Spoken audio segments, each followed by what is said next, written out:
Buongiorno, buongiorno, mezzogiorno in punto, Focus TG con tutte le notizie, i collegamenti in diretta dalle nostre province. Partiamo subito con l'estradizione decisa da un tribunale tedesco del camionista che ha ucciso, investendolo, David Rebellin, via libera alla richiesta della Procura di Vicenza, al servizio di Luisa Bertini. Sarà estradato in Italia l'autotrasportatore tedesco accusato di aver investito e ucciso Davide Rebellin lo scorso 30 novembre a Montebello Vicentino, mentre il campione di ciclismo si stava allenando in bici e venne travolto dall'auto articolato nella rotonda lungo la regionale 11. Il tribunale di Hamm ha dato il via libera alla richiesta della Procura di Vicenza, concedendo l'estradizione per il 62enne Wolfgang Rieck, accusato di omicidio stradale e omissione di soccorso. A giugno la polizia tedesca aveva dato esecuzione al mandato di arresto europeo emesso dal giudice per le indagini preliminari del Tribunale di Vicenza, mandato emesso in seguito all'ordinanza con la quale il giudice, su richiesta della Procura berica, aveva disposto nei confronti di Rieck la misura cautelare di custodia in carcere. Il camionista era stato poi scarcerato nei giorni successivi e il giudice del Tribunale tedesco gli aveva applicato la misura dell'obbligo di presentazione settimanale alla polizia giudiziaria. Adesso il via libera del Tribunale tedesco all'estradizione in Italia.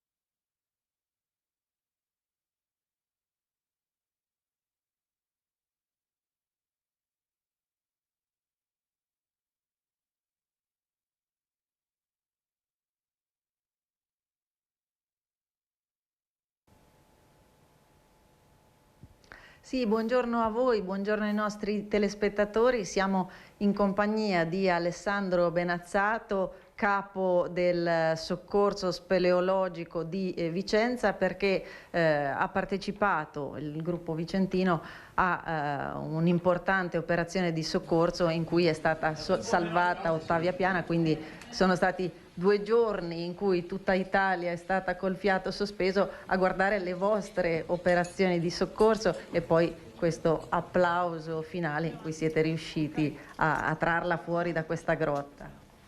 Sì, l'emozione è stata tanta nel vederla finalmente fuori dalla grotta dopo più di 2 giorni e dopo tantissimi anni di addestramenti, di corsi, esercitazioni, finalmente tutto acquista un significato, quindi ogni singolo giorno passato ad esercitarsi e ne è valso davvero la pena, perché ciò che siamo riusciti a fare è stato qualcosa di veramente grande. Voi eravate impiegati una 70ina di uomini, ovviamente, che vi siete alternati, perché questo soccorso è durato 40 ore, tra l'altro a una profondità di 150 metri in questa grotta a Bueno Fonteno. E quali sono state le difficoltà e come vi siete mossi? Sì, la grotta era molto complessa, molto lunga e le difficoltà maggiori sono state legate proprio alla distanza dall'ingresso dell'incidente. Dunque ci siamo alternati in 3 squadre in questi 2 giorni di recupero, lavorando ininterrottamente e assistiti sempre da medici e infermieri del soccorso speleologico. E c'erano moltissimi laghi da superare con delle corde, quindi venivano attrezzate delle teleferiche, e c'erano pozzi molto profondi, anche di più di 50 metri, e molti passaggi stretti, gallerie da superare, quindi sempre portando la barella di peso, aiutati con le corde, quindi la progressione è stata molto lenta proprio per la complessità di questo abisso. E poi anche il maltempo non ha aiutato? Sì, ha piovuto durante quei giorni e la grotta normalmente presenta molta acqua e per qualche ora l'acqua è aumentata, quindi non ha creato grossi problemi, però diciamo che se normalmente la grotta è umida lo è diventato ancora di più, e dunque è stato ancora un po' più complicato a causa dell'acqua. E qual è stato il momento più difficile che avete dovuto vivere?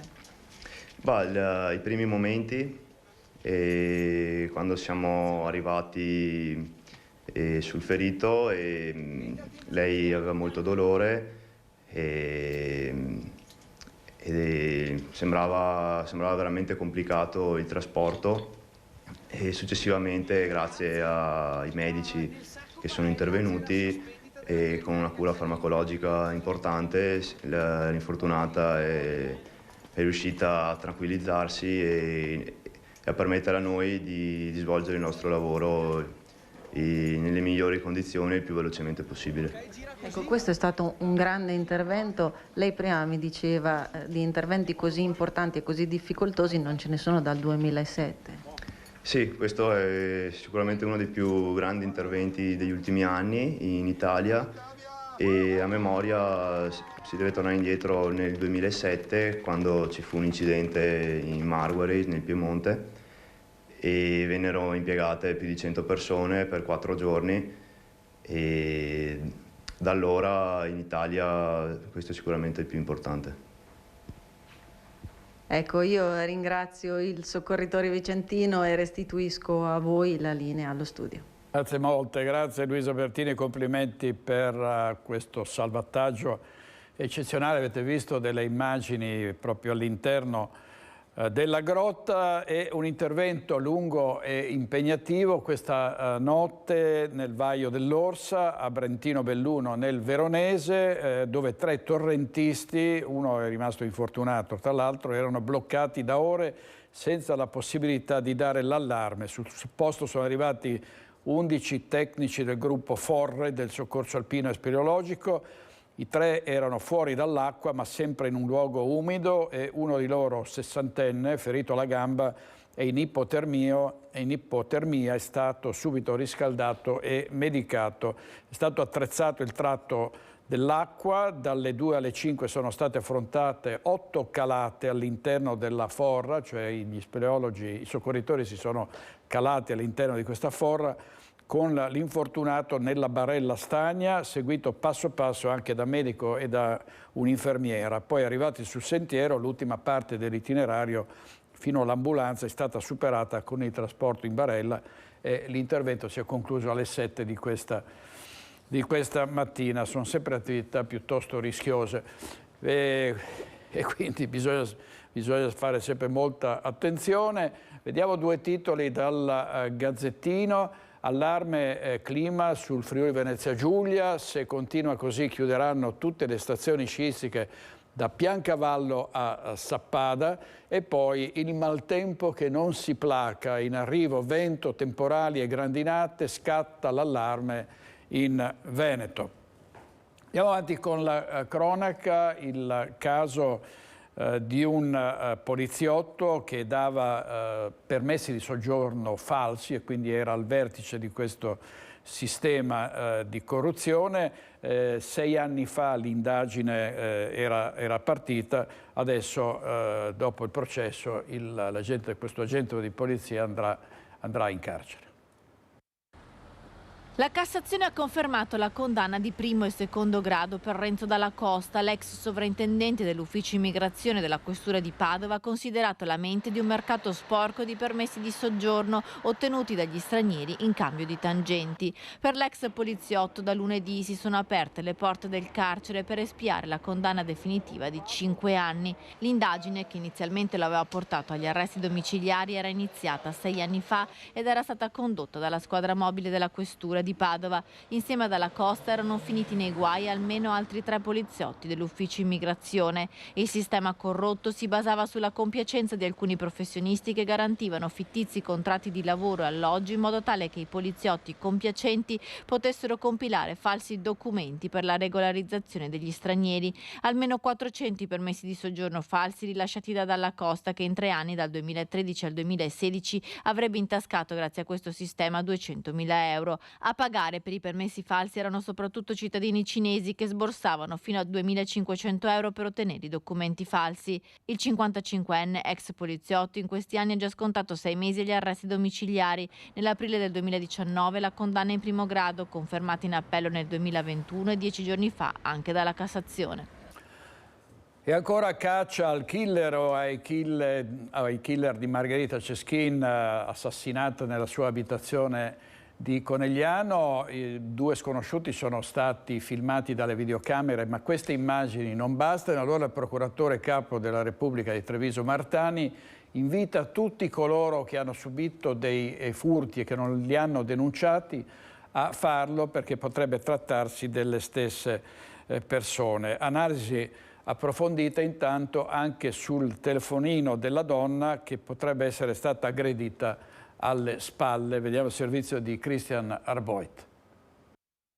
Chi non avesse denunciato dei furti, anche solo tentati, perché magari questi non gli hanno creato danno, si facesse avanti dalle forze dell'ordine, perché potrebbe dare delle indicazioni che potrebbero essere importanti per collegare questi episodi con quello molto più grave accaduto ai danni della signora Ceschin. L'appello ai residenti di Conegliano è diretto e arriva dalla Procura della Repubblica di Treviso, impegnata nel ricostruire gli ultimi istanti di vita di Margherita Ceschin, la 72enne uccisa nella notte tra venerdì 23 e sabato 24 giugno all'interno della sua abitazione di via 28 aprile. Ogni indicazione può essere utile, soprattutto se ad agire, ed è una delle ipotesi, sono stati dei topi d'appartamento. Sicuramente tra i filoni di indagine c'è la verifica di furti commessi nella zona, non necessariamente nel quartiere, ma più in generale nella zona di Conegliano, in abitazioni con modalità analoghe, cioè introduzione nell'abitazione, magari attraverso finestre, questo insomma. Una cosa è certa, e il capo procuratore di Treviso lo fa intendere chiaramente: da sole le telecamere non bastano. C'è un lavoro continuo che è iniziato praticamente nei giorni successivi alla scoperta dell'omicidio, sulle telecamere di sorveglianza della zona di Conegliano, ma certo che la qualità delle immagini non è sempre il massimo. Ecco. E se ci fossero delle persone che hanno visto movimenti sospetti, che non sono state ancora individuate e sentite dai carabinieri, sarebbe una cosa molto utile, di grande senso civico, se si facessero avanti. In questa fase non si lascia nulla al caso, anche per questo approfondite analisi saranno effettuate sul telefonino della 72enne che, seppure rotto, è stato ritrovato in casa. Verrà sicuramente esaminata la memoria del cellulare per ricostruire con la messaggistica un po' la rete di relazioni sociali della signora, ma dubitiamo che sia da lì che si possa ricavare il nome di chi l'ha uccisa. Su quel telefonino potrebbe essere stato digitato il numero dei soccorsi, una telefonata mai partita. Non ha fatto in tempo a chiamarli, sarebbe risultato dai tabulati. Non ha fatto in tempo a chiamare nessuno. Probabilmente aveva intenzione di farlo, ma non ha fatto in tempo a farlo. Questo significa che forse è stata colpita alle spalle? È possibile.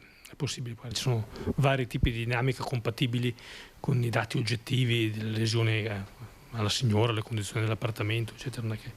Non si possono in questo momento ricostruire i dettagli precisi dell'aggressione e dell'omicidio. Il procuratore capo della Repubblica di Treviso Martani, che ringraziamo per la grande disponibilità. Ancora cronaca, 2 moto sono andate a fuoco nella notte nel quartiere di Torre a Padova, immediato l'intervento dei vigili del fuoco. È durato circa un'ora l'intervento dei Vigili del Fuoco di Padova in via Fornaci. L'allarme è scattato intorno all'1 quando alla centrale operativa è arrivata la richiesta di soccorso per l'incendio di 2 scooter parcheggiati sulla strada. Nessuna persona è rimasta ferita, ma le fiamme hanno leggermente danneggiato gli infissi di un'abitazione vicina. I pompieri hanno lavorato per circa 2 ore sul posto, anche una volante della polizia. Indagini sono in corso per capire l'origine del rogo, che potrebbe essere di natura accidentale. È una pluripregiudicata che disturba e molesta i passeggeri nella stazione di Vicenza. Adesso non potrà più metterci piede per un anno. Vediamo il servizio di Carlo Alberto Inghilleri. Lei è una 25enne di Valdagno, pregiudicata per reati contro il patrimonio. In più occasioni ha creato problemi nella stazione di Vicenza, violando i divieti di stazionamento e occupazione degli spazi pubblici. Fermata diverse volte dagli agenti della polizia ferroviaria, la donna creava problemi al libero accesso e all'utilizzo delle infrastrutture dello scalo, comportamenti illeciti che teneva sistematicamente, con modi molesti e intimidatori nei confronti di chi passava all'interno della stazione, limitando il regolare utilizzo del servizio di trasporto pubblico. Ecco perché la polizia ferroviaria, per mettere fine ai comportamenti della donna, pericolosi anche per la sicurezza pubblica, ha chiesto un provvedimento che il questore di Vicenza ha firmato. Si tratta di un divieto di accesso per un anno alla zona della stazione ferroviaria e alle sue pertinenze, compreso il piazzale, Viale Milano e Viale Venezia. L'eventuale inottemperanza all'ordine del questore è punita da 6 mesi a 1 anno di reclusione. E adesso andiamo subito in diretta a Pederobba perché ci sono stati diversi furti nel cimitero e Cristian Arboit in diretta con il sindaco di Pederobba, Marco Turato. A te Cristian. Sì, buongiorno direttore, buongiorno a te e a tutti i telespettatori di Rete Veneta. Mi trovo all'esterno del cimitero di Covolo di Pederobba con Alberto Pivetta che sta curando la parte tecnica. E qui con me, come dicevi, il sindaco Marco Turato, che proprio questa mattina ha sporto denuncia contro una signora che tra l'altro vedrete nelle immagini, ovviamente il volto è coperto perché sindaco, cos'è successo? Lei a un certo punto ha detto basta.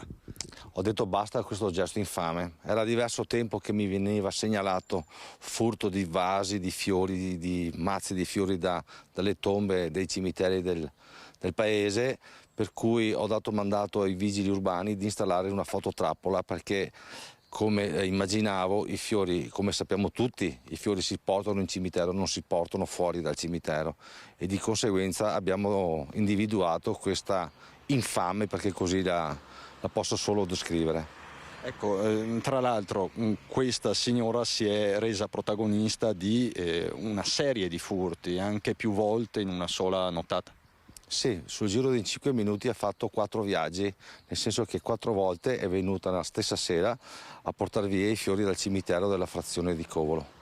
Di fatto depredava le tombe, non ci sono altri termini da utilizzare. Depredava, ma soprattutto non ha rispetto delle tombe, sono tombe dove le persone trovano riposo eterno, di conseguenza il rispetto di questo luogo si chiama Camposanto e di conseguenza è un gesto che è ignobile e fa schifo. Ecco, lei quindi di fronte a una serie di segnalazioni ha deciso di installare una fototrappola, l'ha installata qui, possiamo vederlo adesso, la fototrappola non c'è più. Ecco Alberto, mostriamo al direttore e al pubblico a casa, questa era anche ben visibile tutto sommato, però questa signora entrava in azione di notte, quindi di fatto non la vedeva, non sapeva di essere immortalata. Effettivamente, siccome i fatti sono successi alle 1:15, alle 10 di sera, di conseguenza la signora non aveva idea di essere inquadrata dalla fototrappola perché di notte è invisibile sostanzialmente.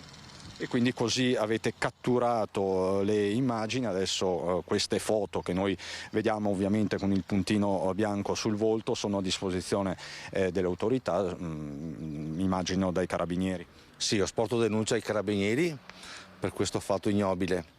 Il mio obiettivo non è tanto quanto avere un riscontro economico dai furti che ha fatto questa signora, se così possiamo chiamarla, però qualche ora di pubblica utilità per fare dei lavori che possono essere utili alla cittadinanza, questo sì, che possa occupare il proprio tempo per la cittadinanza, per la comunità e non per fare furti in cimitero. Ecco, magari proprio nel decoro dei cimiteri, impegnarla nella manutenzione, nella piccola manutenzione ordinaria. Beh, anche questa può essere sicuramente un'idea, raccogliere le erbacce che crescono nel cimitero, raccogliere piano piano e dare un segno più nobile al Camposanto. Ecco, adesso la fototrappola, cittadini avvisati, mezzi salvati, gira per i vari campisanti di Pederobba. Sì, e non solo i Campisanti, ma in tutte quelle situazioni dove la cittadinanza ci segnala momenti di un poco rispetto per il nostro territorio. Quindi ecco, la fototrappola, diciamolo, è quindi in agguato. Tra l'altro poi lei ha messo anche un cartello, però l'ha messo dopo, mi diceva il sindaco, questo cartello area videosorvegliata, non prima. Sì, non è stata messa prima, è stata messa dopo, però cioè, sappiate che è in modo scherzoso, non vi arrestiamo ma vi teniamo d'occhio. Ecco, messaggio chiaro e preciso con queste parole del sindaco Marco Turato, che ringrazio. Direttore, con Alberto Pivetta ti restituisco la linea da Covolo di Pederoba. Grazie Cristian, uomo avvisato, mezzo salvato, quindi si trattava di fototrappole, non di videocamere, ma sicuramente ci saranno anche quelle nella zona. Diamo un titolo del Gazzettino: in Veneto la popolazione che invecchia, nel 2050 1 milione di abitanti in meno, e arrivano notizie non soltanto sul calo demografico e quindi le culle sempre più vuote e la denatalità, ma anche le difficoltà delle persone per acquistare il caro carrello, no? Ne parliamo tutti i giorni con l'aumento vertiginoso dei prezzi. E poi un altro versante di cui si parla molto è quello degli affitti impossibili. Non si trovano case in affitto nelle grandi città in particolare, e quando le si trova ci sono dei prezzi astronomici. Allora ci siamo messi al telefono a Padova per trovare una casa proprio in questa città, e vediamo quali sono stati i risultati di questa ricerca. Vediamo.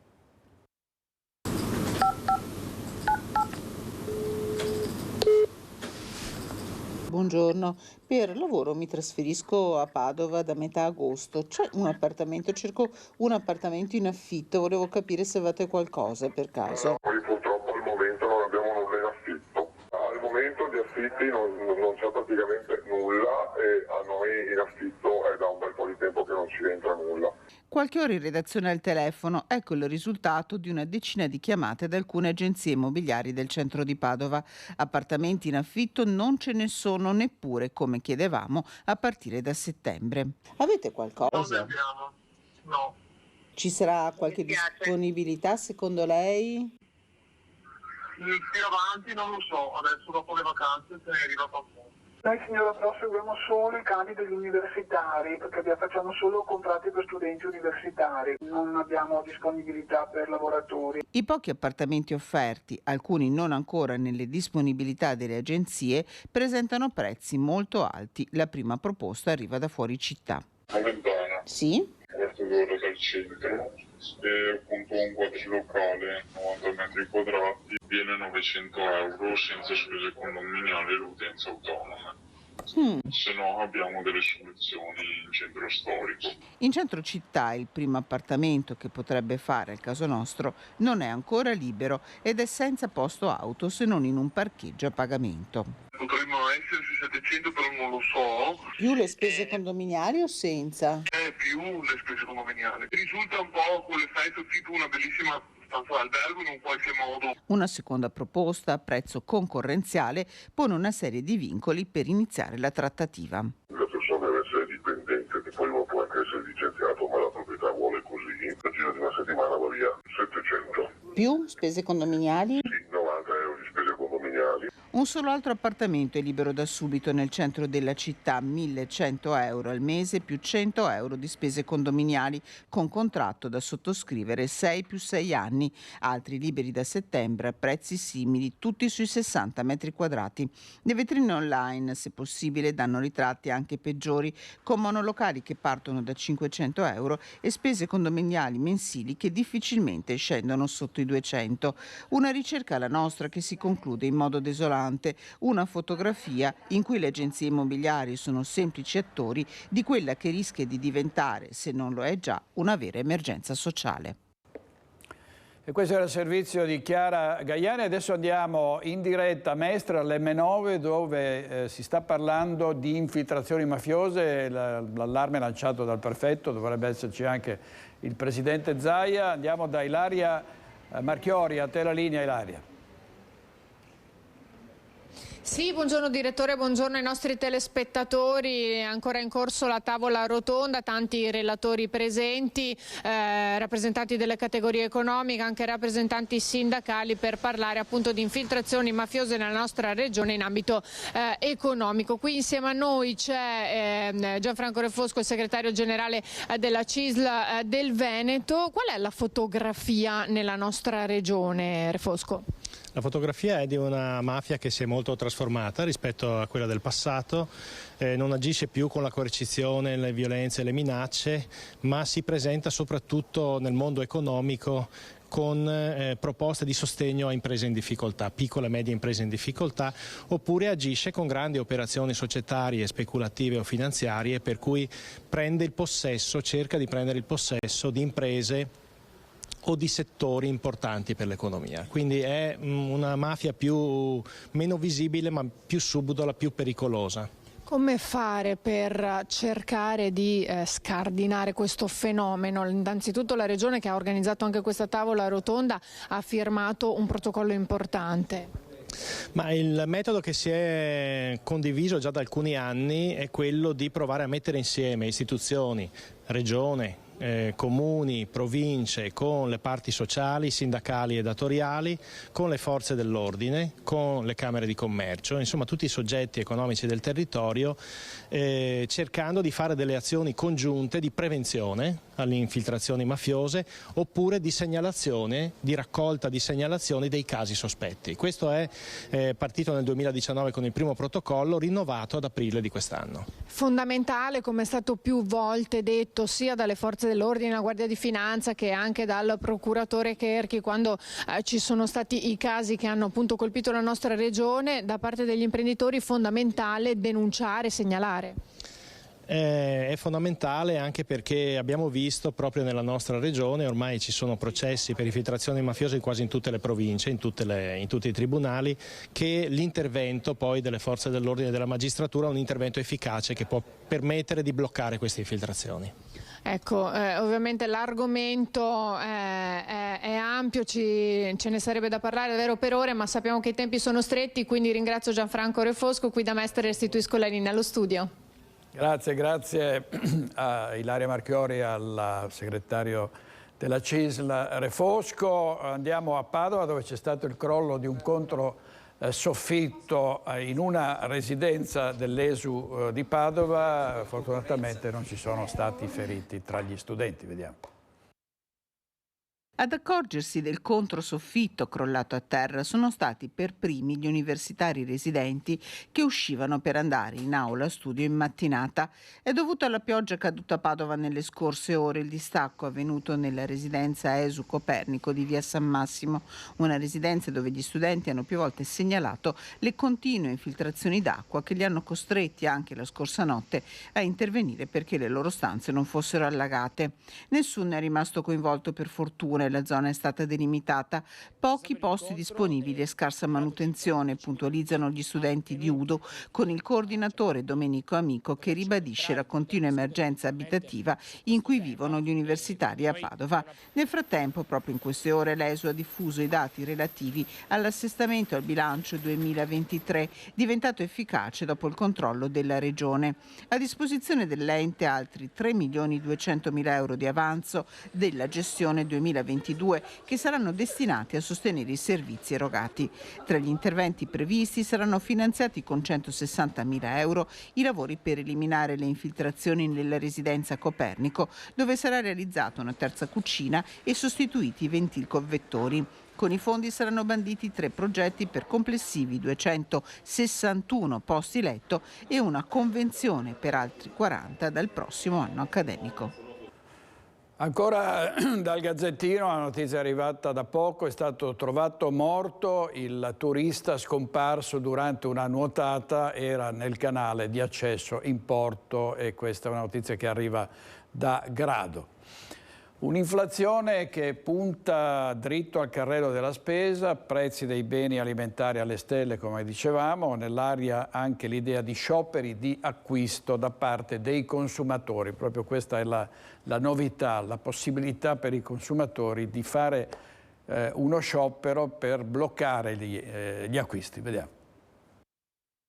In questo processo di irrazionale aumento dei prezzi tutti sono coinvolti, tutti, dal negoziante a chi compra. Un aumento dei prezzi che non risparmia nessuno, beni di prima necessità alle stelle, sacchetti della spesa a peso d'oro.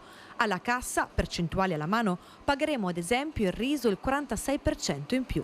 Un'inflazione che punta dritto al carrello della spesa, crescono i prezzi anche di pasta, frutta di stagione, banane e olio d'oliva.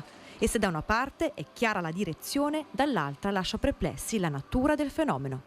Non è comprensibile come questo fenomeno si realizzi adesso, quando i costi dell'energia sono notevolmente calati. Questo anche se ci sono state di mezzo siccità, alluvioni e la questione Emilia, si ha comunque la sensazione che ci sia una inflazione derivante dai profitti, ne sta parlando anche la BCE, ne stanno parlando anche altri enti, che si scaricano sul consumatore finale. C'è chi parla quindi di un'inflazione derivante dai profitti o chi, come il presidente Federconsumatori di Verona, Maurizio Framba, che va dritto al punto.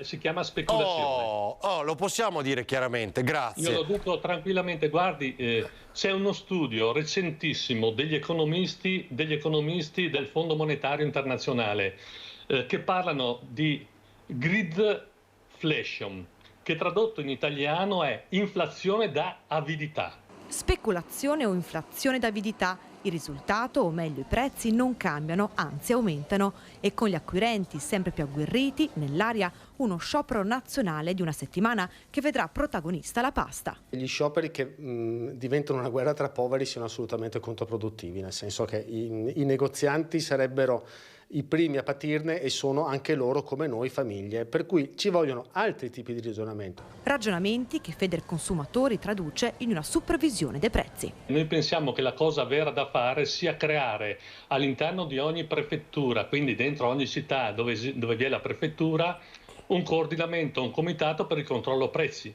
e far intervenire laddove i prezzi non sono conformi a quello che dovrebbero essere l'autorità pubblica competente. Il presidente di Federconsumatori di Verona, intervistato da Ferdinando Avarino a Ring l'altra sera, e come si diceva la prospettiva dello sciopero è un danno per tutti, in particolare per poi gli esercenti che sarebbero doppiamente colpiti. Adesso però restiamo in tema di acquisti, andiamo subito in Piazza delle Erbe a Padova, dove i Carabinieri e la Guardia di Finanza hanno scoperto dei lavoratori in nero. Ci dice tutto in diretta Valentina Visentin. Sì, buongiorno da Padova, da Piazza delle Erbe, una Piazza delle Erbe un po' sguarnita oggi a causa della pioggia e del maltempo. Qui invece ieri pomeriggio si sono concentrati i controlli di Guardia di Finanza e Carabinieri, una task force a cui ha preso parte anche il nucleo dell'Ispettorato del Lavoro per controllare le attività dello storico mercato padovano. Il bilancio di questi controlli parla di 5 lavoratori bengalesi sprovvisti di contratto, quindi 5 lavoratori in nero e di 2 titolari, erano alle dipendenze di 2 titolari connazionali e di un italiano, ma c'è stato anche chi è stato pizzicato a non fare lo scontrino. Il totale è di 4 attività multate, molte piuttosto pesanti, che vanno dai 21.600 euro ai 70.000 euro per queste irregolarità scoperte. Si tratta appunto di 5 lavoratori stranieri in nero, controlli che sono stati applauditi dalla cittadinanza ma anche dagli esercenti in regola. Ecco le voci che abbiamo raccolto qui in Piazza delle Erbe questa mattina. Fa piacere che ci siano questi controlli qua. Anche troppo, va bene così. I lavoratori devono essere pagati, tesoro, non sfruttati. A me fa piacere venire su questo banco perché trovo che la qualità e il prezzo è un giusto rapporto. Poi ci sono altri che alzano un po' il prezzo, però la qualità che io trovo qui mi soddisfa. È anche un modo per tutelare gli esercenti in regola. Vi ha fatto piacere? Certo, sì, ogni tanto che qualcuno che faccia qualche giretto da vedere un attimo i banchi come sono messi, No, dai, va bene, è andato bene così. Mi sembra piacere fanno.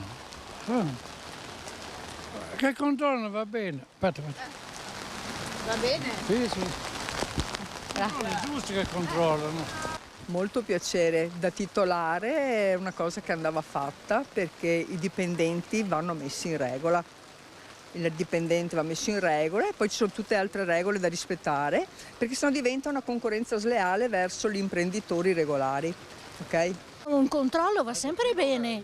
Scusa, sì, mezzo chilo mi. No, perché sì, mezzo di ciliegie. Scusa, ma se no interrompo la vendita.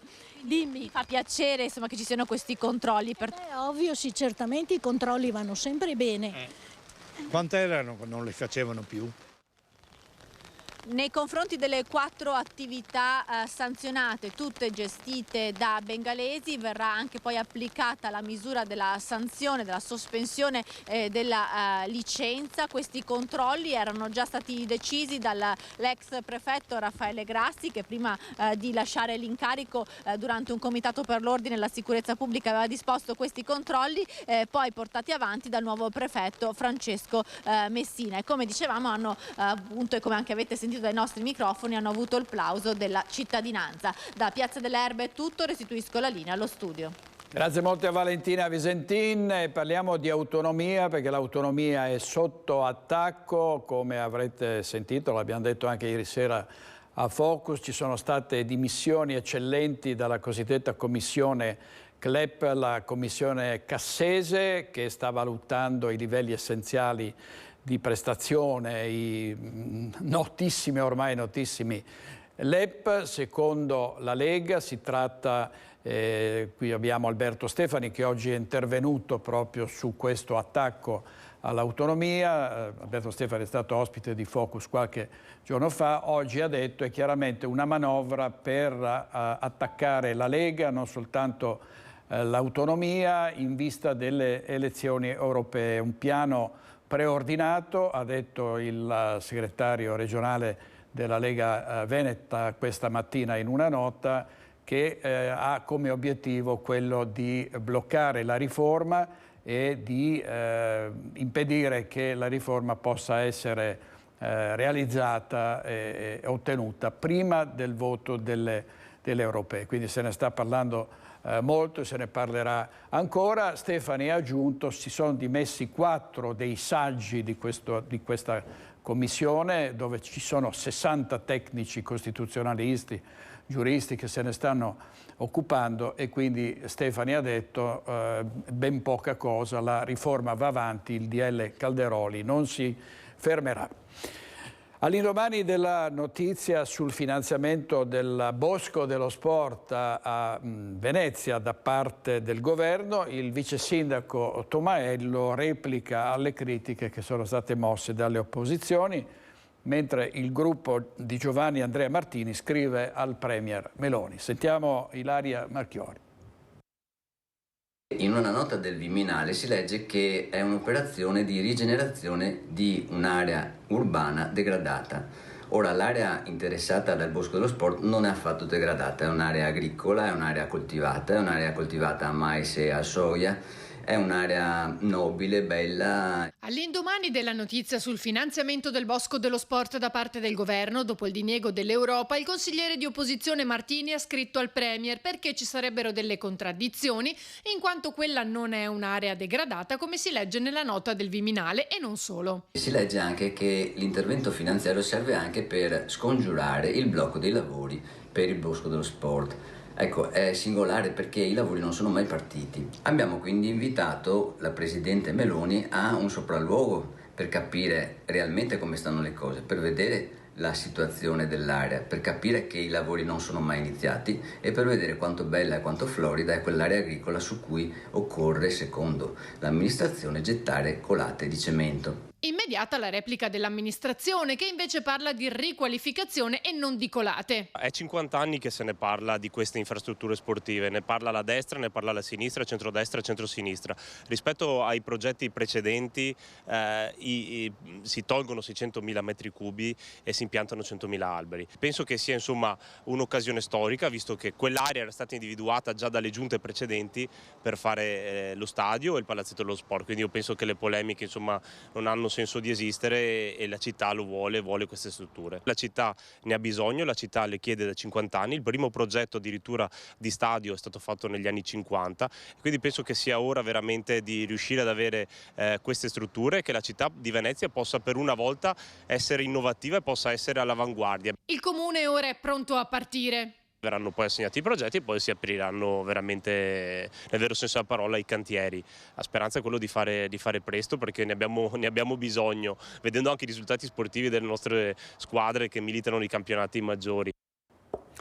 Oggi in regia Andrea Basso e Mattia Pizzaia. Andiamo subito a Padova da Chiara Gaiani, perché sono partiti saldi e caccia all'affare, soprattutto per scarpe e vestiti. A te la linea, Chiara. Buongiorno da Padova, ci troviamo in Piazzetta Pedrocchi con Riccardo Capitanio, che è presidente di Federmoda Confcommercio Veneto, quindi non solo della Città del Santo. Primo giorno di saldi che partono di giovedì, saldi che partono il 6 luglio in tutta Italia. Una conquista questa intanto. Sì, è una partenza un po' anomala, perché partire un giovedì e non un sabato è anomalo, però ci siamo adeguati anche col Veneto con una data nazionale che è stata oggi, quindi in tutta Italia possiamo dire i saldi iniziano oggi. Invece nelle altre edizioni purtroppo qualcuno partiva prima, qualcuno dopo, e quindi quest'anno è un successo la partenza unificata. 220 euro, questa è la spesa media famiglia calcolata per il Veneto. Lei ha già qualche ritorno di come è andata l'apertura dei negozi questa mattina? Ovviamente, essendo un giorno infrasettimanale, quindi non un weekend, è anche difficile fare oggi il punto della situazione. Abbiamo un gran weekend lungo, abbiamo i negozi che hanno diversa merce, quindi sono pronti, perché le produzioni quest'anno hanno prodotto, a differenza degli altri anni ancora in coda del Covid, quindi ci sono ottime possibilità, soprattutto per i clienti, per fare ottimi acquisti. Ecco, un settore che è sostenuto anche da varie amministrazioni che organizzano le notti aperte, e ci sono varie iniziative di questo tipo. Sì, già questo weekend si registra qualche notte bianca nella provincia di Padova, e poi, come di solito si fa, è il secondo weekend che si organizza allora altre notti, altri eventi, per finire poi per i famosi sbaracchi, che è la fine dei saldi, però qui parliamo già di agosto. Sarà l'abbigliamento a fare come sempre la parte del leone? Sì, è l'abbigliamento che parte con i saldi, perché abbiamo delle norme stringenti e anche corrette sull'abbigliamento, quindi l'abbigliamento, i saldi sono dell'abbigliamento. Poi c'è qualcun altro che chiama saldi altre categorie, però è tutto rubato, insomma i saldi sono nostri. Un'ultimissima domanda: quanto timore c'è dell'online, soprattutto per quanto riguarda magari le persone più giovani? Sì, l'online fa tante volte, ovviamente abbiamo difficoltà non dobbiamo combattere, ma dobbiamo collaborare, però abbiamo anche tanti soci e tanti colleghi che si sono adeguati con l'omnicanalità, quindi riusciamo anche noi a prendere il cliente giovane e portarlo all'interno dei nostri punti vendita, quindi l'online come driver per portare il cliente nelle piazze, nelle cittadine, nei paesi, e così far muovere anche l'economia del territorio. Ecco, quindi allora la partenza, abbiamo sentito, sarà tutto sommato dilazionata fino al fine settimana. Ringraziamo Riccardo Capitanio, e da Padova ringrazio anche per la collaborazione tecnica Cristian Rocche Allende. Da Padova restituisco la linea allo studio. Grazie molte, grazie. Andiamo avanti con i titoli del Corriere del Veneto, alcuni dei titoli della prima pagina del Corriere del Veneto online. La bidella di 51 anni multata perché faceva un altro lavoro, non riuscivo a vivere, dice la vicenda dell'Istituto Trentin di Lonigo, non volevo essere furba, ma quei soldi servivano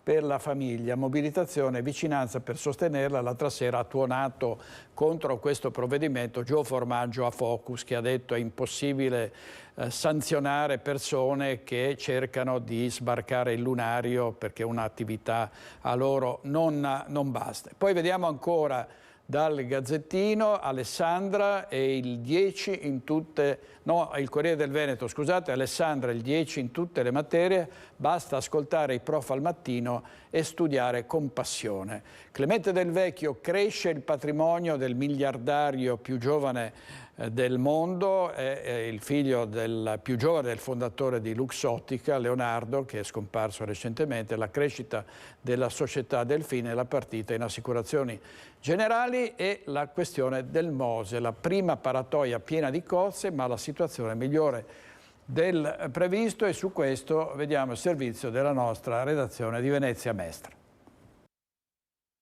Al via l'attività di manutenzione della barriera del Mose di Treporti con il prelievo della prima paratoia. Presente anche il sindaco Brugnaro, come aveva già annunciato durante la cabina di regia presieduta dal prefetto di Bari lo scorso 16 giugno, quando aveva riunito le parti coinvolte nella gestione dell'opera. La direi molto bene, sono 11 anni che è sotto acqua e direi che è proprio il minimo della pena. Qui bene, per quello che sappiamo, abbiamo notizie, perché poi noi entreremo anche dentro per mettere a posto i tubi. Io penso che in questo momento si possono dire due cose: che questo è un grande successo italiano, il secondo che abbiamo delle maestranze che sono state straordinarie, che in questi anni in silenzio hanno continuato a lavorare, e dobbiamo pensare al futuro anche loro, perché se il caso è di successo deve essere che si divide il successo con tutti gli attori, e non sono soltanto gli ingegneri, i tecnici, che giustamente, o il governo, i politici, ma ci sono i lavoratori che l'hanno costruito, per cui ha dato a loro una certezza di un futuro. Il sindaco ha poi ricordato che il cantiere è ancora aperto e bisognerà proseguire con le opere compensative, sostenere il rifinanziamento della legge speciale per garantire gli extra costi di manutenzione e completare la certificazione dei canali portuali per consentire la piena funzionalità del porto anche di notte e in condizioni meteo avverse.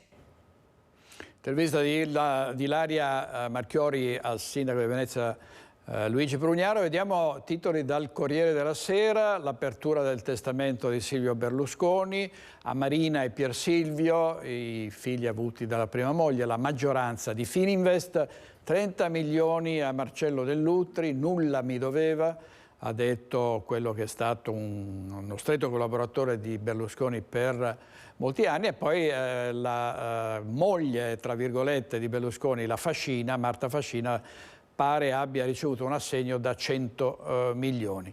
Le foto del testamento, i documenti olografi del 2006 e del 2020 e la giunta del 2022, e poi altre notizie che riguardano il Berlusconi: lusso sfrenato, armi pesanti, parrucche e travestimenti, le foto della casa di Prigozhin, che è il capo della brigata Wagner, sembra quella di un boss della mafia, e Daniela Santanchè, indagata da oltre 8 mesi perché in aula ha detto di non saperlo. La battaglia in aula, gli applausi al minimo e l'allusione ai parlamentari del Twiga di Briatore.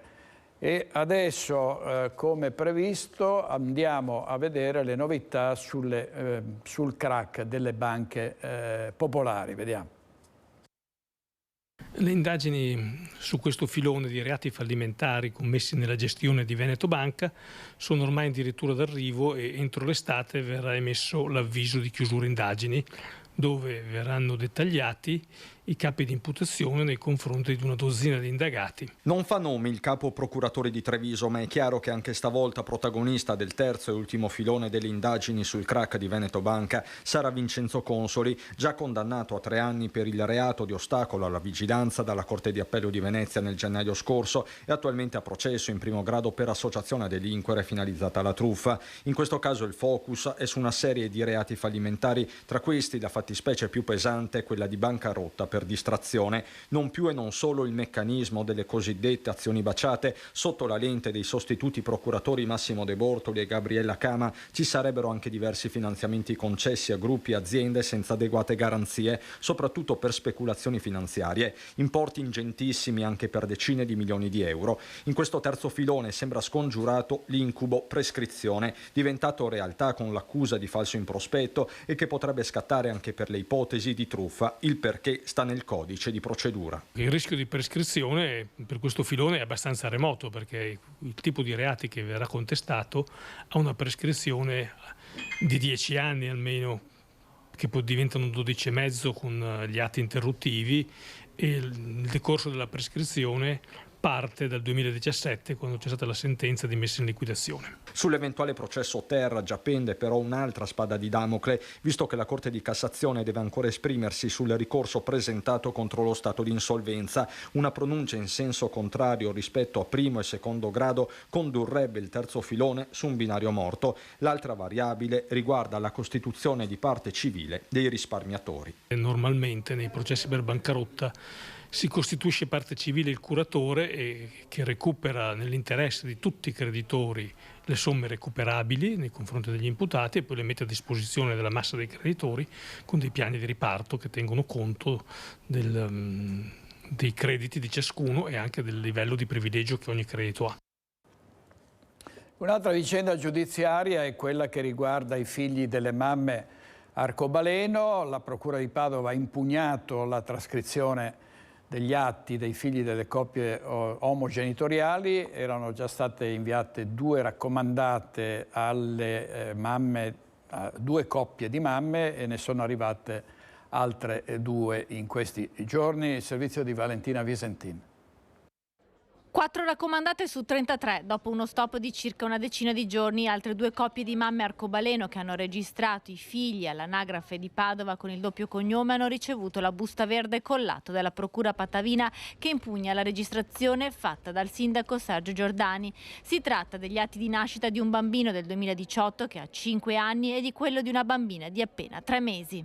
Questa situazione continua, la pressione sulle nostre famiglie continua e noi dichiariamo di non volerci fermare e di continuare a resistere e combattere. Il 23 giugno la protesta delle famiglie arcobaleno davanti al Tribunale aveva avuto la solidarietà di tante persone e dei politici del Partito Democratico. La Procura di Padova però aveva già fatto sapere che tutti e 33 gli atti di nascita registrati da Giordani sarebbero stati impugnati. Una decisione arrivata dopo la circolare del Ministero dell'Interno che chiedeva di fermare le registrazioni del genitore intenzionale nelle coppie omogenitoriali. L'udienza in tribunale per queste famiglie padovane è prevista per il 14 di novembre. Breve stacco pubblicitario e poi torniamo subito con altre notizie, altri collegamenti in diretta dalle province del Veneto. State con noi.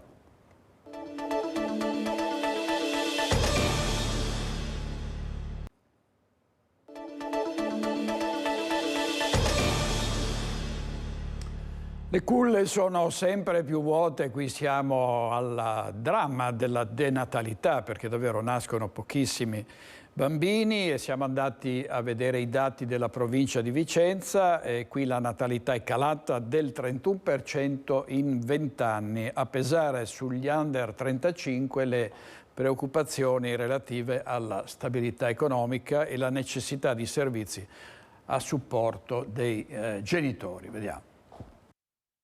Culle sempre più vuote. In provincia di Vicenza in 20 anni il tasso di natalità è diminuito del 31%.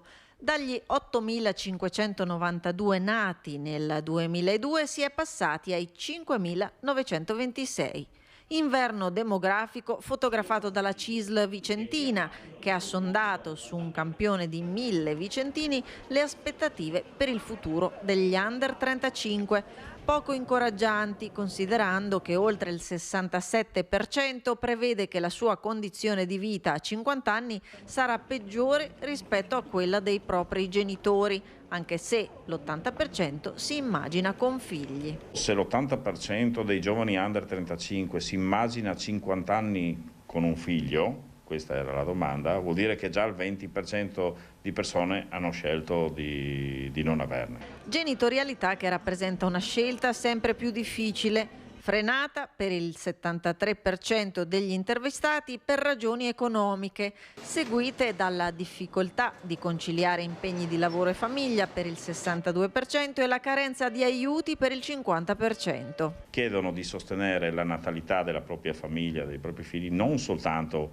per mezzo di bonus economici, anzi c'è una grande richiesta di poter conciliare tempi di vita e tempi di lavoro. Dagli asili nido ai servizi per il doposcuola, alla ricerca, ai costi delle babysitter, emergono valutazioni negative, servizi a supporto spesso vissuti come ostacoli. E c'è una grande richiesta di avere sostegni maggiori e più efficaci che riguardano la tenuta dei bambini. Tema della denatalità che si inquadra in un panorama di cambiamento del disegno delle famiglie, da cui emerge l'insufficienza degli strumenti a supporto dei genitori. Pertanto l'appello della CISL si rivolge agli enti e alle aziende. Noi crediamo di dover chiedere alle imprese nel rinnovo dei premi, e su questo stiamo facendo e faremo un ragionamento come sindacato, non soltanto i dovuti aumenti salariali e tutte le questioni che riguardano le povertà del lavoro laddove ci dovessero essere, ma abbiamo il dovere di chiedere anche strumenti di conciliazione. Orario flessibile è il primo tra tutti dei bisogni che i cittadini ci hanno testimoniato con questo test. Ieri sera a Focus abbiamo parlato dello scontro tra Tajani e Salvini sul futuro del centrodestra in Europa. Salvini propone di fare aderire anche la Le Pen e anche un movimento di destra tedesco. A questa linea si oppone Antonio Tajani. Ne abbiamo parlato ieri sera e c'è stato su questo ed altro un confronto tra Marcello Bano, sindaco di Noventa Padovana, esponente della Lega, e il coordinatore provinciale trevigiano di Fratelli d'Italia, Giuseppe Montuori. Sentiamo una parte di del dibattito. Di Forza Italia, quando c'era Berlusconi, che ha federato la destra sociale con la Lega. Era impensabile in quel momento là che ci fosse un partito estremista come il Movimento Sociale, eppure ci è riuscito. La cosa perché per me è inspiegabile la posizione che ha Fratelli d'Italia in questo momento è che evidentemente preferisce entrare con i popolari e anche con i socialisti piuttosto di fare un ragionamento come c'è in questo momento di bipolarismo tra centrodestra e destra, e si preferisce magari guardare anche alla sinistra, perché oggi c'è un governo in Europa dove ci sono i popolari e dove ci sono i socialisti che stanno governando. Non riesco a capire questa posizione, tra l'altro a me sinceramente interessa anche poco, perché io in questo momento mi trovo esattamente nel posto giusto al momento giusto, perché non ho mai visto un Presidente del Consiglio di destra girare per l'Europa a chiedere la redistribuzione dei migranti, tra l'altro a stati diciamo nazionali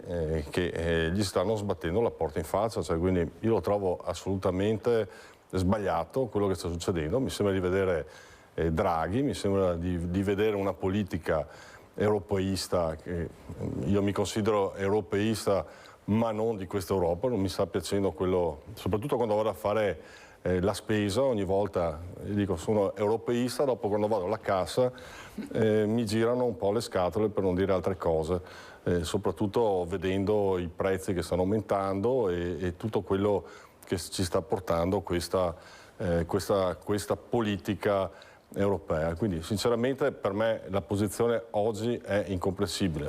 C'è ancora un anno di tempo, bene. Francamente non è un tema che mi appassiona questo qua dell'Europa, sono più interessato a temi locali come le prossime comunali, come le prossime provinciali, che chissà finalmente diventi un ente di primo livello la provincia, che secondo me è un ente assolutamente indispensabile, che è stato disintegrato, è stato rovinato da una scellerata legge. Io in questo momento sono contento di essere nella posizione del segretario della Lega e sinceramente questa posizione che sto vedendo da parte degli alleati sinceramente per me è incomprensibile, cioè, dovrebbe essere la prima a dire facciamo entrare Le Pen, facciamo entrare dei partiti di destra. Evidentemente siccome si va su un proporzionale puro all'Europarlamento evidentemente hanno altre idee o altre strategie. Noi faremo meno parlamentari, europarlamentari, però sono contento dei pochi che facciamo Montuori, per cambiare, appunto, perché in questo momento non mi pare che dall'altra parte ci sia la voglia di cambiare le cose. Prego Montuori, prego. No, ma non capisco cosa sta dicendo però, perché noi abbiamo un gruppo parlamentare europeo che si chiama ECR e noi quello cerchiamo di aumentare. Lei non capisce la nostra posizione, ma francamente io non capisco cosa sta dicendo, perché i parlamentari, noi abbiamo il nostro gruppo europeo e puntiamo a farlo diventare sempre più grande, proprio perché insieme ai popolari europei il centrodestra possa governare. Se poi arriva un'altra compagine che si unisce, si metterà insieme, perché ci sono appunto, ripeto, dei tecnicismi che necessitano a livello europeo per poter fare un gruppo, per poter ottenere delle posizioni all'interno del Parlamento europeo, fate la vostra azione. Nessuno ha mai parlato di noi, ho fatto la nostra premessa è che non vogliamo. Mi scusi, mi faccia finire. Ho fatto la nostra premessa è che l'ECR vuole governare con il PPE e con altre compagini che siano di centrodestra, proprio perché non possiamo più vedere il modello PPE e poi socialisti a livello europeo. Dico esattamente il contrario di quello che lei sta dicendo. Poi ho detto, io con la Le Pen non ci andrei, ma se voi ci volete andare, ben fate le vostre scelte, io non discuto le scelte politiche di altri partiti. Poi se lei vuole discutere quelle di Fratelli d'Italia, mi fa piacere, faccia quel che crede, e io francamente sono anche discretamente disinteressato. Per il resto noi andiamo avanti sulla strada del rafforzamento dell'ECR e di portarlo ad avere tantissimi parlamentari che possano spezzare questo duopolio PPE socialisti, che era un'anomalia, perché noi riteniamo che il centrodestra possa esserci anche a livello europeo. Ben fa la Meloni ad andare in giro per l'Europa a cercare di costruire un'Europa diversa. Cioè escludendo la destra. Questo insomma è stato il confronto molto, molto vivace tra Marcello Bano e Giuseppe Montuori ieri sera a Focus. Andiamo sul versante della sanità, nel caso specifico quello delle case di cura. Continua il braccio di ferro tra Comune di Bassano e Isac, con anche l'intervento frequente dei sindacati. Vediamo il servizio di Vanessa Banzato. Caso Isac, martedì ancora una volta le sigle sindacali unitarie si sono riunite per cercare di trovare una quadra a una struttura assistenziale che sta rischiando di crollare. Sul piatto la chiusura di Villa Serena, la riduzione dei posti letto, lo spostamento degli ospiti in una nuova costruenda ala, la possibile privatizzazione dello storico ente pubblico, per non parlare dei lavoratori. Proprio loro andrebbero a rimetterci, e molto, assieme agli anziani che alloggiano nelle 2 case di riposo comunali. Pare che a nulla siano serviti gli incontri con il presidente del CDA, Clemente Peserico, come ci ha dichiarato Elena Tonelli, segretaria generale della CISL Funzione Pubblica. Ai quesiti posti dall'esponente sindacale, sentite un po'. Non ha saputo rispondere a molti degli interrogativi che abbiamo posto. Con quale finanziamento intende costruire la nuova ala? Cosa pensa di rispondere alle oltre 1.800 cittadini che hanno sottoscritto la nostra raccolta firme, che vogliono che resti pubblica la casa di riposo, ma anche un cambio di gestione. Perché un nucleo Alzheimer non ha avuto nuovi ingressi all'interno della struttura, ma sono stati solo ricollocati ospiti che già erano presenti. A tutte queste domande non abbiamo avuto una risposta. Ma non è tutto, perché alla domanda posta da Tonelli a Peserico relativa proprio alla raccolta di 1.800 firme dei cittadini per chiedere che la struttura non venga privatizzata, ecco quale sarebbe stata la reazione di Peserico.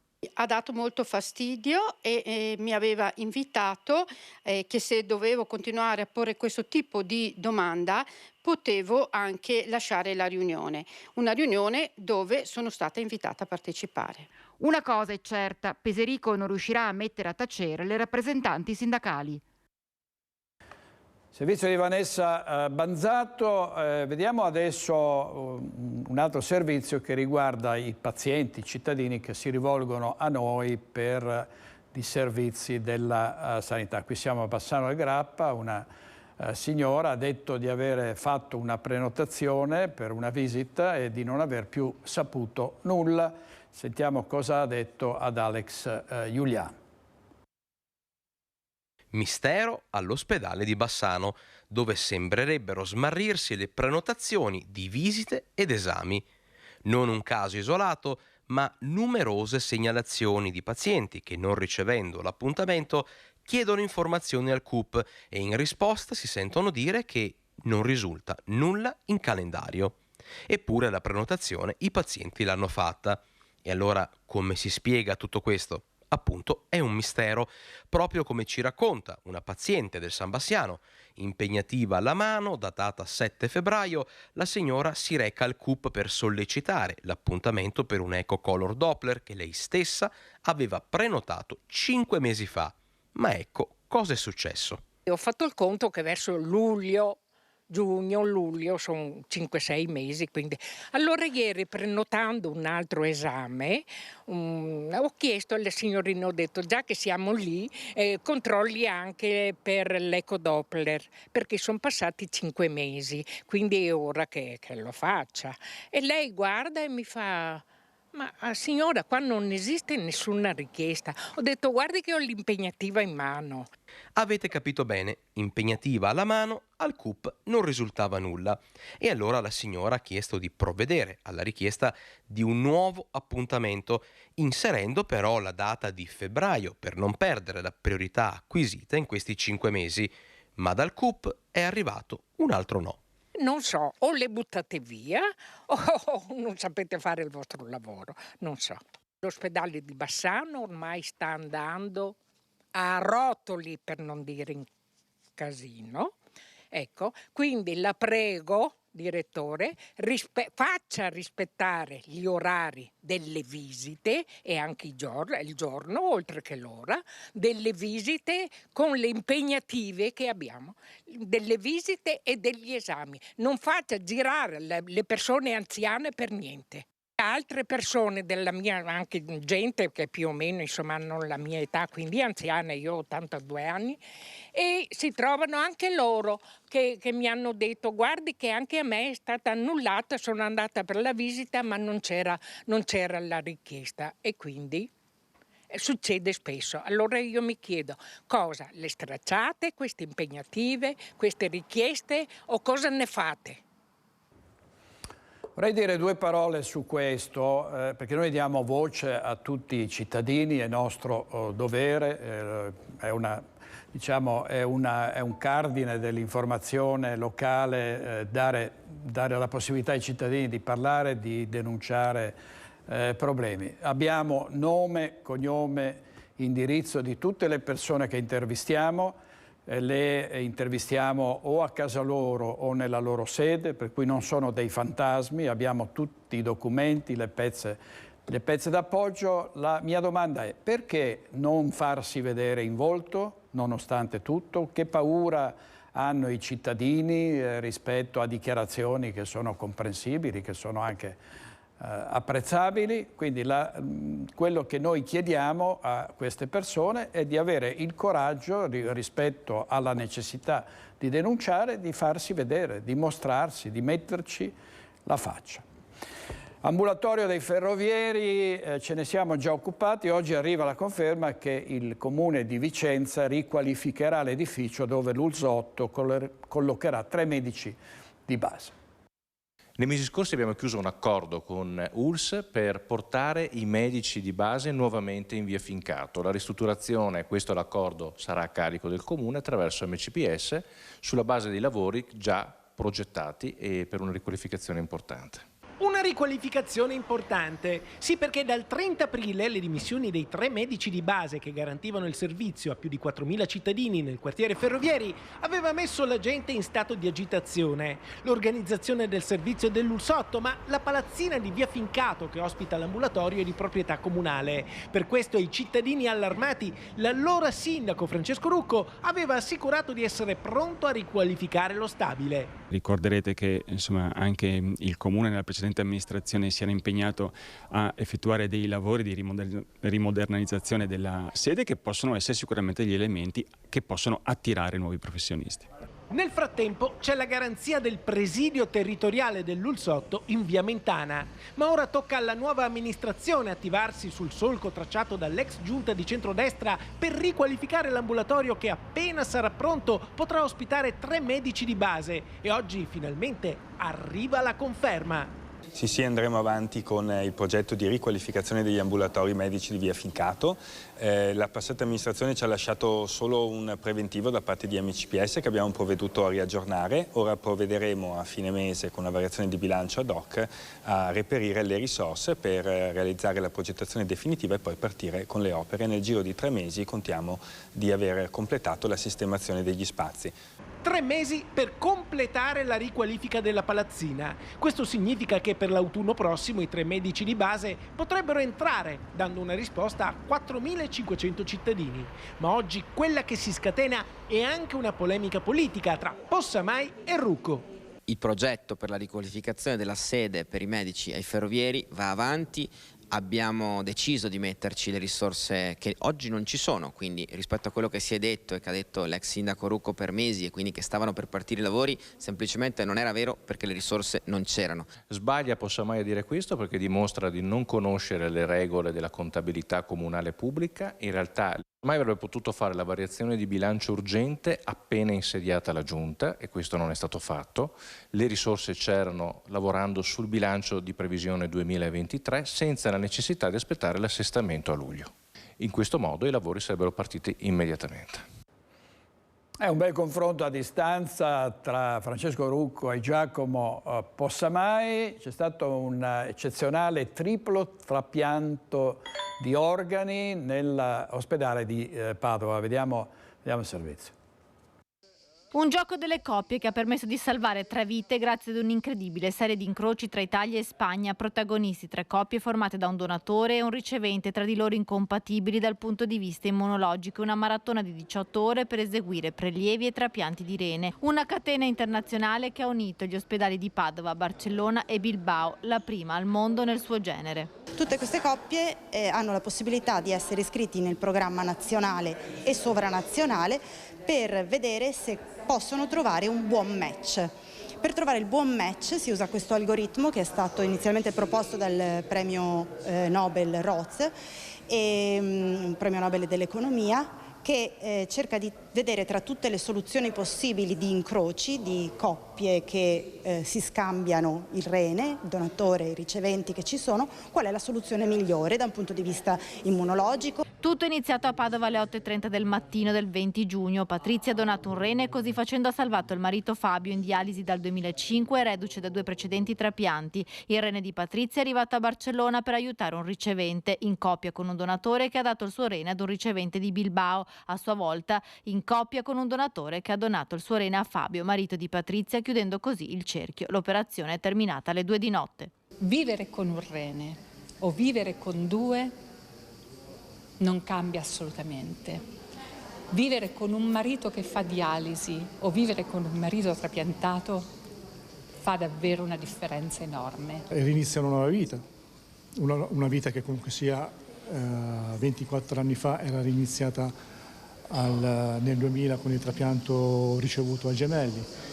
C'è la consapevolezza che comunque sia bisogna stare molto attenti. 15 giorni dopo Fabio e Patrizia raccontano con naturalezza questo evento straordinario che li ha visti protagonisti insieme all'equipe dell'unità operativa complessa del centro trapianti di rene e pancreas dell'azienda ospedaliera di Padova. L'eccezionale incrocio è stato possibile grazie a un protocollo internazionale che ora potrebbe essere esteso. Il successo di questo programma internazionale con la Spagna e il Portogallo credo che adesso sta spingendo il Centro Nazionale Trapianti addirittura ad allargare un programma internazionale anche con gli Stati Uniti, che ovviamente rende la cosa ancora più complessa per la distanza. Tanti problemi della sanità anche in Veneto, però questo è l'esempio di una sanità di eccellenza, un esempio di straordinaria capacità dei medici e anche di grande altruismo dei donatori per i riceventi che abbiamo visto in questo servizio. Adesso andiamo a Bassano del Grappa perché c'è il 3° giorno di chiusura del Ponte della Vittoria con relativi disagi. Allora abbiamo fatto una prova, una camera car per vedere che cosa succede a chi si trova davanti a questo imbuto. Vediamo. Ponte della Vittoria chiuso per lavori, viabilità modificata e inizia l'agonia degli automobilisti in orario di punta. E anche noi ci siamo messi in coda percorrendo nei due sensi di marcia il transito da una parte all'altra della città. Siamo praticamente arrivati alla rotatoria tra via Palladio, viale Vicenza e via Aldo Moro e c'è una concentrazione importante di mezzi. Siamo attorno alle 18, quindi siamo in piena ora di punta. Vedete, c'è l'intasamento dell'orario di punta intensificato proprio dalle modifiche alla viabilità. I mezzi devono attraversare questa via, raggiungere la rotatoria proprio all'intersezione con Viale De Gasperi per poi appunto raggiungere o la parte est di Bassano del Grappa o andare verso Padova. Ci sono lunghe colonne di auto, siamo praticamente fermi qui lungo via Aldo Moro.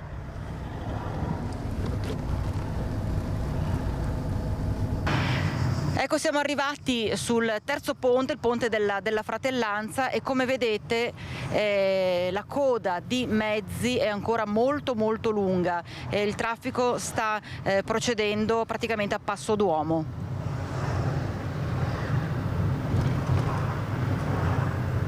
Queste sarebbero le auto che dalla parte est di Bassano cercano di raggiungere la zona a ovest di Bassano e quindi Marostica. Vedete anche in questo caso una lunghissima fila di mezzi. E questa dallo scorso 3 luglio è la situazione che si presenta quotidianamente negli orari di punta soprattutto. Stiamo ripercorrendo Viale De Gasperi, vedete ormai il traffico in questa zona è completamente snellito, quindi proviamo a immetterci in via San Fortunato. Anche qui vedete una lunga coda di mezzi prima di immettersi in via Aldo Moro e quindi andare verso il terzo ponte.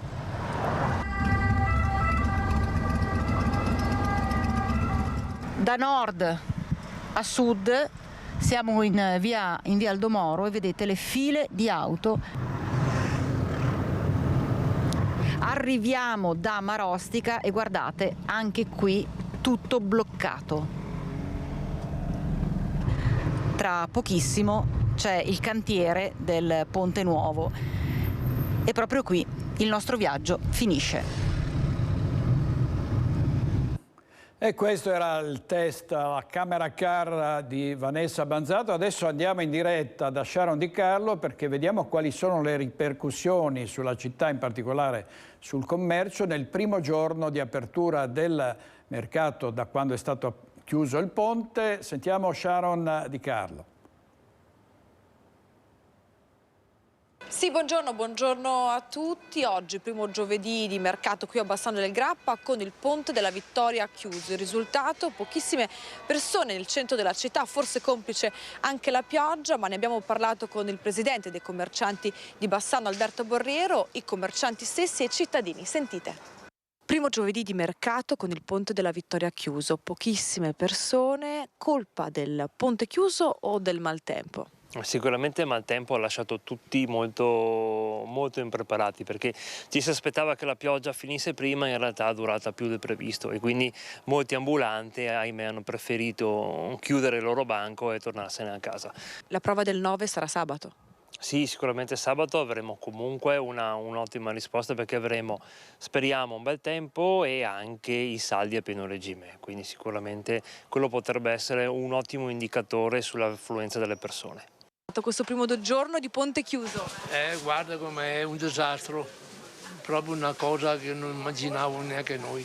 Ha bloccato tutto il commercio, il lavoro. C'è poca gente? Pochissima, più il tempo che coincide, quello. Comunque è così, già un po' critico che sia, in più le cose che non... tra la pioggia e tra la strada e il ponte andiamo male. Io secondo me tutti e due, perché è disturbato parecchio e in più non è che c'è tanta informazione, c'è gente che cammina fino là, pensa che è solo per le macchine, invece... È chiuso anche pedoni? e deve fare tutto il giro. Chi non conosce fa un po' fatica. Quindi secondo lei la situazione di oggi è determinata da entrambe le questioni, sia del tempo che del ponte chiuso? Esatto, oggi è il peggio perché tutti e due. Il primo giorno di mercato con il ponte chiuso, come sta andando? Piove, ponte o non ponte piove, quindi così, ma non è un problema del ponte, è la pioggia. Il ponte rallenterà un po', ma si sopravvive.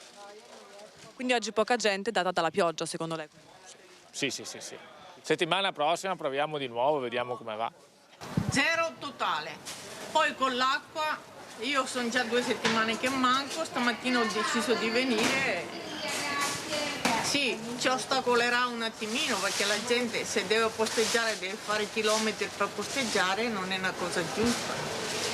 Ecco, abbiamo sentito proprio tutti, Confcommercio, i cittadini e soprattutto loro, i commercianti. La prova del 9 sarà sabato prossimo con il mercato qui a Bassano del Grappa, staremo a vedere. Intanto da Bassano è tutto, vi restituisco la linea. Grazie Sharon Di Carlo. Adesso Andrea Basso e Mattia Pizzai in regia fanno partire di nuovo un breve stacco pubblicitario e poi torniamo ancora con Focus TG. State con noi.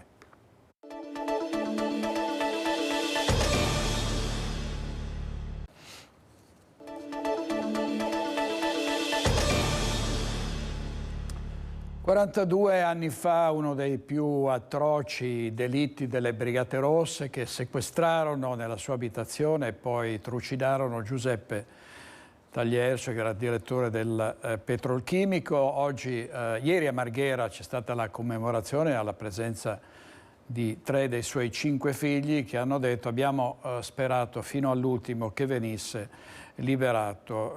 L'intervista esclusiva alla moglie Gabriella dalle nostre teche digitalizzate. Fu un sequestro, tra l'altro attuato in presenza dei figli, che erano allora dei bambini. Taliercio fu inserito da finti agenti della Guardia di Finanza in un baule e portato via e poi ritrovato cadavere a Marghera. Vediamo il servizio di Anna Maria Parisi.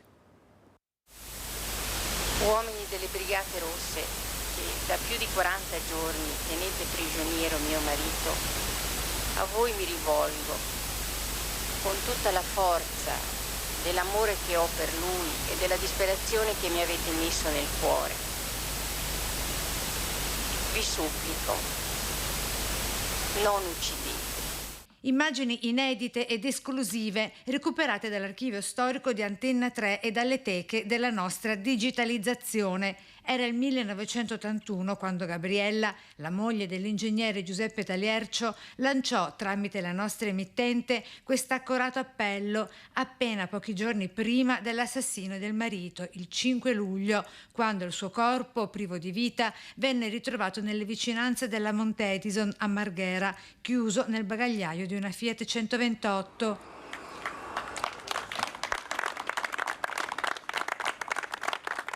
Sono trascorsi 42 anni da quel giorno e oggi, come allora, la commozione è davvero grande davanti al monumento che lo ricorda qui in via Bottenigo, con i rimasti 3 dei suoi 5 figli. Io in quel periodo mi dovevo preparare per l'esame di maturità e comunque, come dicevo prima, l'aiuto di mia mamma, quindi la forza che ci trasmetteva e del fatto che comunque non avrebbero, conoscendo mio padre, non avrebbero potuto fargli del male, ci ha sempre accompagnati in tutti quei 46 giorni. 46 giorni di prigionia per l'ex direttore generale del petrolchimico di Porto Marghera, per il quali il governo di allora decise di non trattare con i brigatisti. Soltanto dopo il processo con l'arresto di Savasta, l'esecutore materiale dell'assassinio di Taliercio, e dei 3 brigatisti che lo rapirono, si parlò di un omicidio di Stato. Una storia incredibile questa di Taliercio. Il tema del ricordo deve essere un ricordo che parte dai nostri cuori affinché le nuove generazioni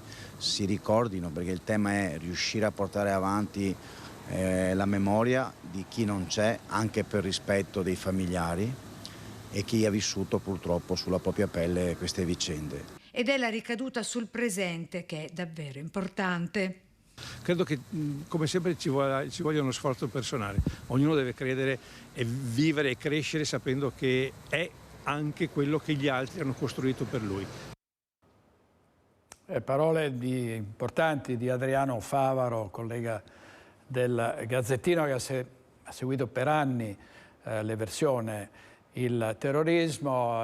Ricordo che poi gli assassini passarono pochi anni in carcere e poi riguadagnarono la libertà. Una famiglia ha perso il padre e il marito, i killer sono stati rimessi in libertà. Robe da pazzi, soltanto in Italia. Andiamo a Treviso, l'ex area Piani. I fatti danno ragione alla Camera di Commercio, che ha deciso di non trasferirsi nella cittadella dell'istituzione da cui tutti se ne stanno andando. Sentiamo il servizio di Lina Paronetto. Con il senno del poi abbiamo avuto ragione a rimanere qua. Il possibile addio della questura all'ex area Piani dopo Guardia di Finanza e Agenzia delle Entrate dà ragione al presidente della Camera di Commercio Mario Pozza, che con Fondazione Cassamarca aveva intrapreso un vero e proprio braccio di ferro per evitare il trasferimento dell'ente da Piazza Borsa alla cittadella delle istituzioni. Capitolo chiuso peraltro solo di recente, quando il risico immobiliare aveva già dimostrato di non funzionare. Anche noi a suo tempo dovevamo andare lì, non si è avverato questo, anzi sta cambiando tutto. Penso che anche Fondazione Cassamarca dovrà ripensare come rilanciare tutto ciò. Il rischio ora è che il nuovo quartiere sorto intorno a Piazza delle Istituzioni si svuoti. Spero che trovino una quadra per poter rimettere in campo Piazza delle Istituzioni e che non diventi uno scatolone vuoto. Certamente il caro degli affitti, così mi è stato detto, e ovviamente lo Stato anche lui guarda a fare economia, e questo ha fatto sì che ovviamente arrivino queste disdette. Treviso non è una grande città, è una piccola città, probabilmente le dimensioni della Piani sono troppo grandi per la nostra realtà. Poi c'è anche da dire un'altra cosa, che con la pandemia molto è cambiato nel modo di comunicare, nel modo di gestire anche le attività, e quindi meno presenza, meno uffici, e questo incide anche su tutto ciò. Il sindaco Conte, aggiunge Pozza, sta lavorando perché quell'area non subisca un drastico abbandono. Lo stesso presidente della Camera di Commercio non esclude che la provincia lasci Sant'Artemio per trasferirsi qui, ma fa notare anche che è Fondazione a dover risolvere il rebus. La proprietà è sua di loro e quindi sono loro che dovranno riflettere al loro interno su che destinazione fare e che investimenti fare per rilanciare la città. Certo, ci sono ancora tanti spazi vuoti dalla realizzazione, però purtroppo è andata così e non si può fare diversamente. Potenziare l'università ci può stare, adesso mi sembra che sia arrivata anche la disdetta nell'ex distretto militare e quindi altri spazi so che il sindaco li sta cercando. Può darsi che anche quella sia una collocazione.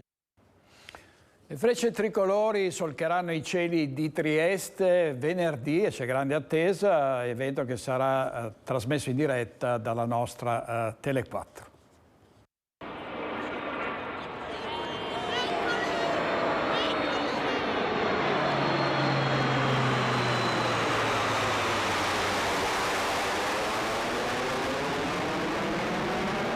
Alla rovescia per lo spettacolo che regaleranno le frecce tricolori. In occasione dei festeggiamenti per i 100 anni dell'Aeronautica Militare Italiana, la pattuglia acrobatica comandata dal tenente colonnello Stefano Witt venerdì mattina sorvolerà il cielo di Trieste.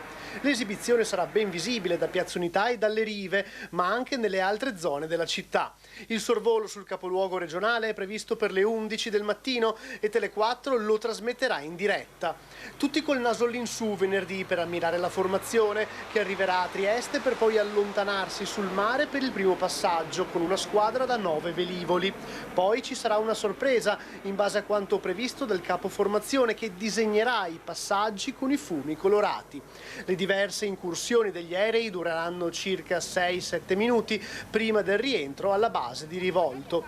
La conferenza stampa di presentazione dell'evento è avvenuta nel salotto azzurro del municipio alla presenza del sindaco di Trieste Roberto Di Piazza. Il comandante della pattuglia acrobatica Frecce Tricolori ha anche spiegato lo speciale legame che c'è tra il corpo militare e la regione Friuli Venezia Giulia. Ma il legame con il Friuli Venezia Giulia è incredibile ed è consolidato da tantissimi anni. Noi lo vediamo tutti i giorni, perché da parte della popolazione che vive nei dintorni dell'aeroporto riceviamo ogni giorno affetto, ma quello che vediamo è un supporto fattivo da parte delle istituzioni della regione, ma tutte le istituzioni che siano civili o militari. Le frecce tricolori sono sentite come un patrimonio della regione e noi facciamo di tutto per cercare di esportare anche quello che è il Friuli Venezia Giulia nel resto dell'Italia e nel mondo.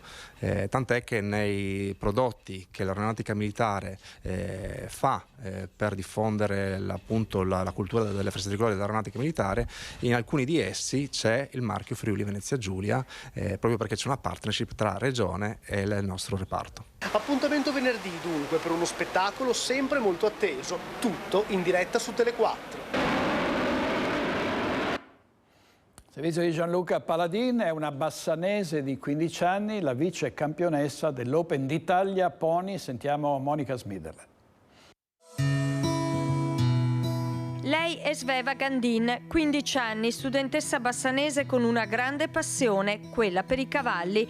Anni di allenamento, di fatica, di impegno quotidiano senza mai stancarsi l'hanno portata alla vittoria.